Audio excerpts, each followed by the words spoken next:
ہمارا پروگرام ایک دن کا نہیں ہے، اور یہ ہر جگہ چرچے، عرش پہ تازہ چھیڑ چھاڑ، فرش پہ طرفہ دھوم دھام، کان جدھر لگائیے تیری داستان ہے.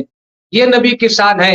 اپنے تو اپنے غیر بھی نبی کا ترانہ پڑھتے نظر آ رہے ہیں، غیر بھی نبی کی تعریف کرتے نظر آ رہے ہیں. ایک عربی مقولہ ہے، کہتے ہیں الفضل ما شہد بالعادہ، فضیلت وہی ہے جس کے دشمن اس کی شان میں کچھ بات کہیں، اس کی فضیلت کو بیان کریں، یہی فضیلت ہے، یہی بلندی ہے. سبحان اللہ. تلک الرسل فضلنا بعضهم علی بعض منهم من کلم اللہ ورفع بعضهم درجات. یہ رسول ہے کہ ہم نے ان میں ایک کو دوسرے پر افضل کیا.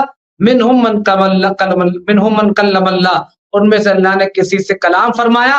ورفع بعضهم درجات، اور کوئی وہ ہے جسے اللہ تعالیٰ نے سب پر درجہ بلند فرمایا. ایک حدیث شریف میں سرکار فرماتے ہیں وبین انا نائم رأیتنی، میں سو رہا تھا، اس درمیان اوتیت بمفاتیح خزائن الارض، زمین کے خزانوں کی چابیاں میرے پاس لائے گئیں.